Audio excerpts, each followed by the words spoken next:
अस्सलाम वालेकुम नाज़रीन, मैं हूं नाज सहतो और आप देख रहे हैं मेरा यूट्यूब चैनल नैरेटिव विथ नाज।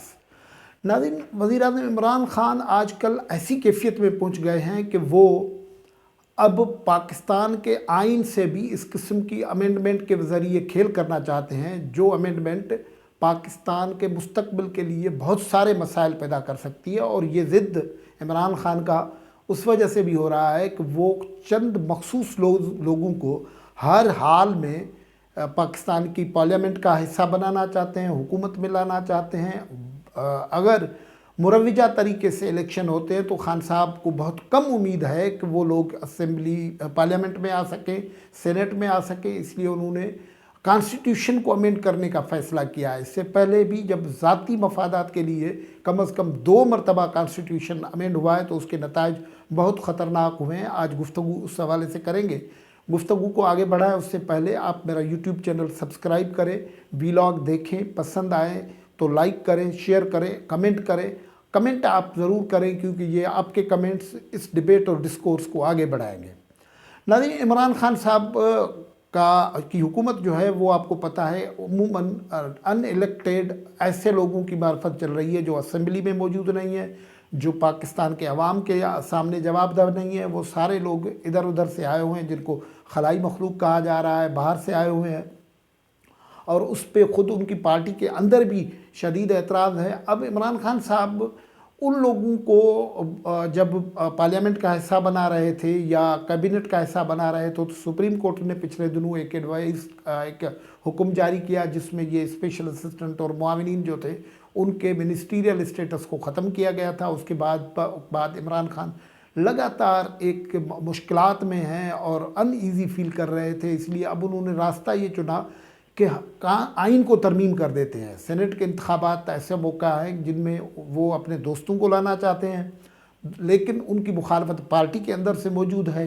इसलिए पहले वो गए थे एक सदारती रेफरेंस लेके सुप्रीम कोर्ट के पास। वो रेफरेंस अभी तक अदालत में मौजूद है जिसका फ़ैसला तो अभी नहीं हुआ है। इमरान खान को मायूसी हो रही है कि वहाँ जो कमेंट्स हो रहे हैं प्रोविंशियल गवर्नमेंट्स के और दूसरे लीगल एक्सपर्ट्स के, उनसे अंदाज़ा ये हो रहा है इमरान खान साहब को कि गालिबन उसको वहाँ से रिलीफ न मिले, यानी उनको उनकी ख्वाहिश के मुताबिक सेनेट के इलेक्शन के तरीक़ेकार में तरमीम करने की इजाज़त न मिल सके। अब इमरान खान ज़िद हैं कि उनके जो साथी हैं जो उन्होंने बाहर से लाए हैं, जो आपको सबको पता है, जुल्फ़ी बुखारी जैसे लोग, शहजाद अकबर जैसे लोग, हफीज़ शेख जैसे लोग, बहुत सारे लोग जो है उन्होंने लाए हैं। तो वो हर सूरत में वो चाहते हैं कि वो सेनेट में मुंतखब हो।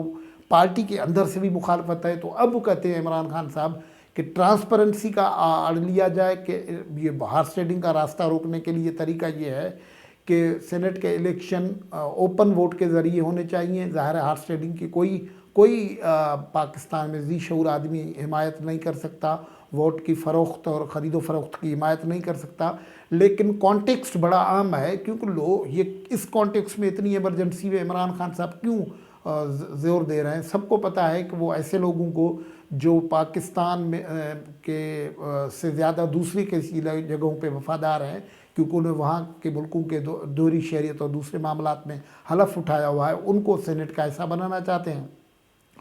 तो कहने को तो ये अमेंडमेंट है कि ओपन वोट के ज़रिए सेनेट का इलेक्शन हो, लेकिन इस 3 जो आइन के आर्टिकल्स हैं उनको तरमीम कर रहे हैं। एक है 226, 59(1) और एक और है जिनके वसीले सिर्फ ओपन वोट का मामला नहीं तय होना है, ये भी होना है कि जिसको दोहरी शहरियत है, वो किसी और मुल्क का शहरी है, वो भी इंतखाब लड़ सकेगा। और इमरान खान ये इस अमेंडमेंट के वसीले ये भी सहूलत देना उनको चाहते हैं कि वो दोहरी शहरियत रखते हुए, किसी दूसरे मुल्क की शहरियत रखते हुए भी इंतखाब लड़े और अगर कामयाब हो जाएं तो उसके बाद हलफ उठाने से पहले वो दूसरे मुल्क की शहरियत से हाथ उठाएं, वरना दूसरे मुल्क की शहरियत से हाथ भी ना उठाएं और वापस चले जाएं। अब ये सवाल ये है कि ये इमरान खान को क्या मजबूरी पड़ी है कि ऐसी अमेंडमेंट्स कर रहे हैं। उसका सीधा साधा जवाब ये है कि इमरान खान की टीम में बहुत सारे अनइलेक्टेड लोग हैं जो बाहर से आए हुए हैं, जिनको खलाई मखलूक कहा जा रहा है, जिनको पार्टी उनकी ओन नहीं कर रही है। پارٹی کے لوگ اپنے پارٹی کے رینک سے سینیٹرز منتخب کروانا چاہتے ہیں۔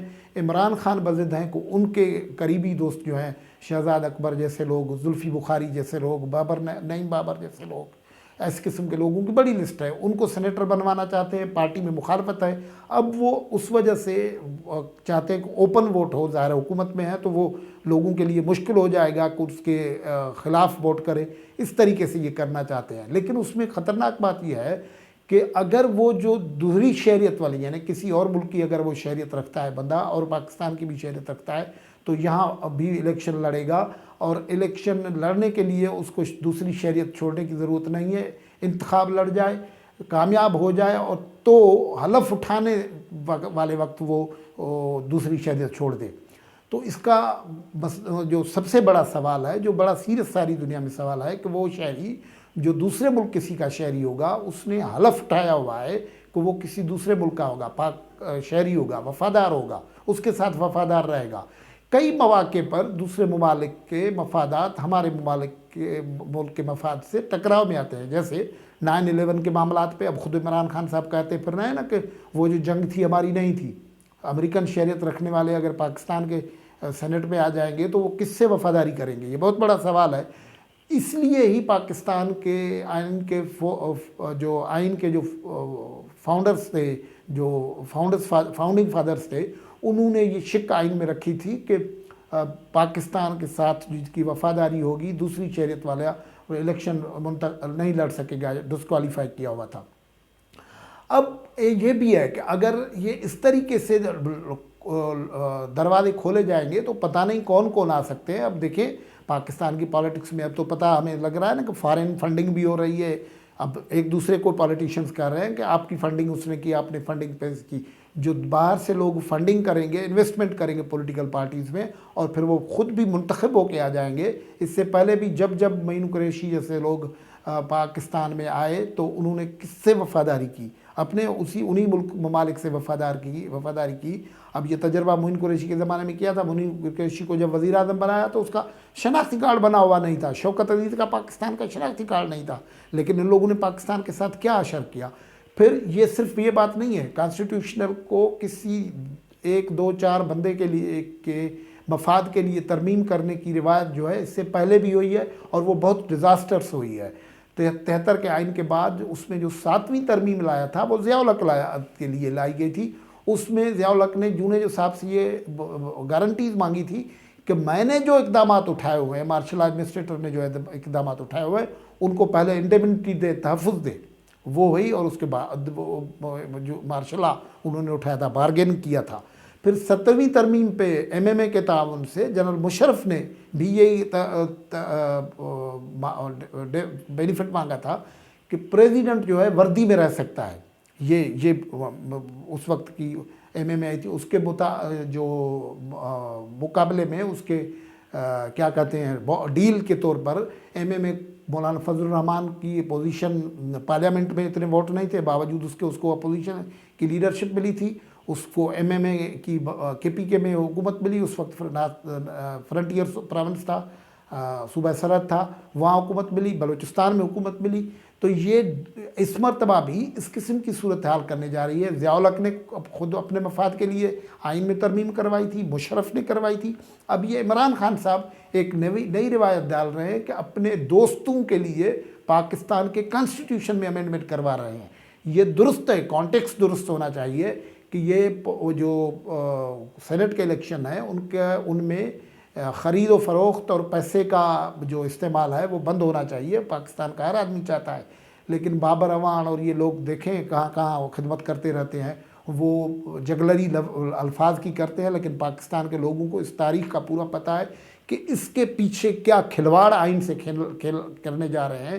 یہ بہت ہی خطرناک کھلواڑ ہے جو آئین کے ساتھ جنرل مشرف اور جنرل ضیاء الحق کی طرح اب عمران خان صاحب کر رہے ہیں۔ آج کی گفتگو میں یہاں سے اجازت، خدا حافظ۔